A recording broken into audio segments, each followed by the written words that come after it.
1.5 kilometre swim is underway, and you can see actually the current looks all right, doesn't it? Not particularly strong. They do have the benefit of swimming with the current on this first out towards the buoy, and then they'll have to fight against it a little bit on the way back. But actually, those conditions look pretty good, Tom. Yeah, I'm actually pleasantly surprised by that, because when you heard the readings so low, it was actually true given the weather conditions. So it's fantastic, and probably all of those swimmers out there, all the athletes out there, will do when someone's a serial winner. That Flora's proven she is. Then you know, it's always drafting. You want to stay in the sheltered areas when you're running. You want to minimise wind. Yeah, and yeah, this is quite the same kind of swimming thing. upstream. So there we go. So Bermuda's Flora Duffy first out the water, and she's followed by Cirengi of Italy, and then Victoria Lopez of Brazil. There's Beth Potter, still in a pretty good position, but 16 seconds back from Duffy. And they'll dive in for a second lap. This one shorter.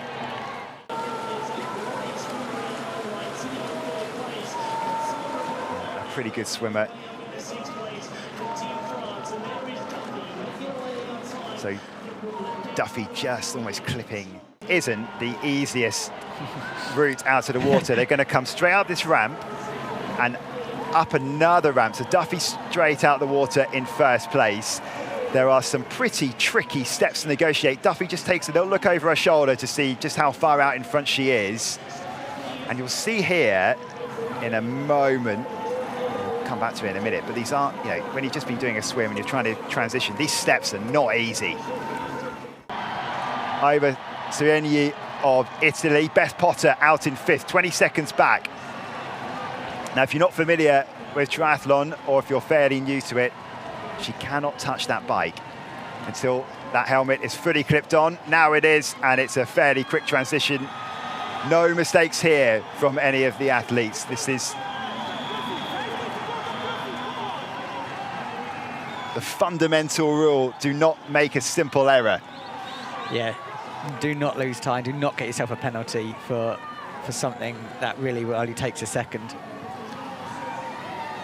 So you'll see that green line. That's the mount line. They cannot get on top of that bike and into the saddle until they are past that line.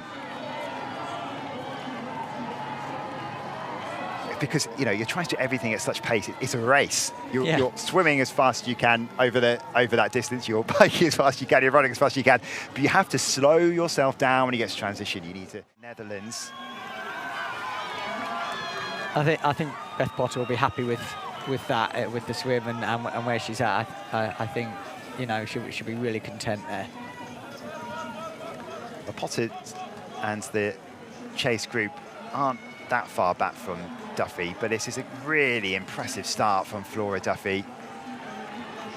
36 years old now, made a dame in 2022.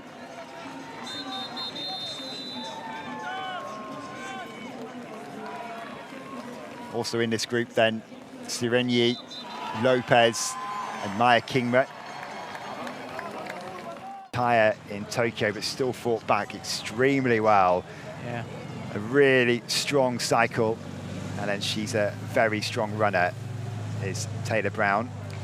You can see this group's now the sort of chase back and, oh, hang on.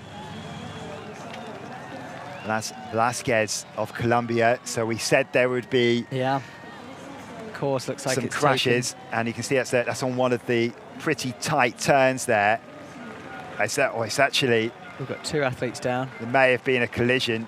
I'll hopefully get a replay of this in a minute. Hill of Norway. Chase group.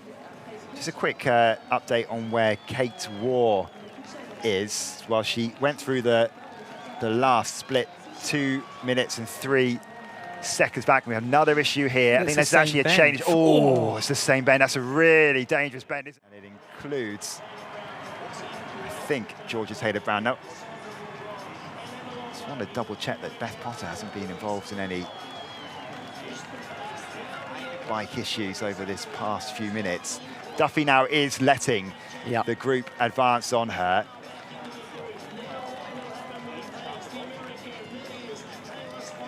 And I think that's Deron of Switzerland. Yeah, Deron of Switzerland. So Julie Deron is there. Potter and Georgia Taylor-Brown still well played. They're the only nation, Switzerland, to have multiple golds in the women's individual event. Brigitte McMahon in Sydney, Nicola Spirig in London. 12 years ago now, 12 years ago London. It's every time you say that, it sounds ridiculous. So the gap between them hasn't really changed that much. I mean, this... See Lindemann going in the opposite direction setting there. Yes. So she still looks okay there, doesn't she? Fairly settled in. Maybe she's just trying to settle back into the race again. Kingma has her turn at the front of this lead group. Turn to triathlon was when she saw Alistair carry Johnny over the line as we finish the bike leg for the leaders, and they come into that transition T2. And they put their bike into the racks, take their helmets off. Can't take your helmet off until you've racked the bike, and now they're off on the run. And now we're going to start to see some real moves. Officials will, of course, just make sure that there's no infringements regarding getting on. And trying to see who that is just with them as well. I think so Georgia Taylor-Brown is in fifth spot there. Just fallen back a little bit. I think it was Duffy next to her. And there is Taylor Spivey, who's dropping back a little bit.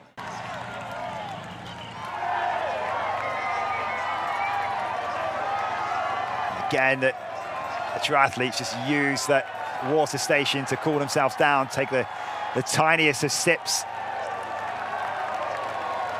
But these four look to be the athletes who are going to take on a spot on the podium. But this is an impressive response here from Georgia Taylor-Brown in the background. Yes, the shots can often be deceiving in terms of how close they are. Duffy and Taylor-Brown, though, still.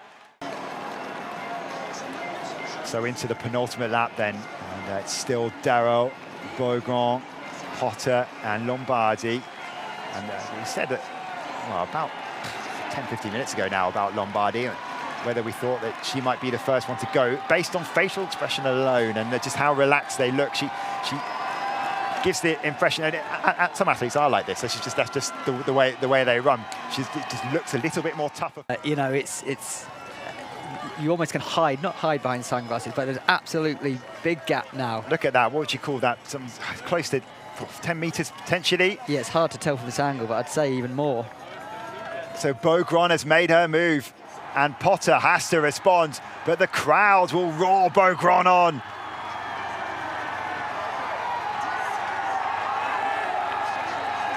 Is this the moment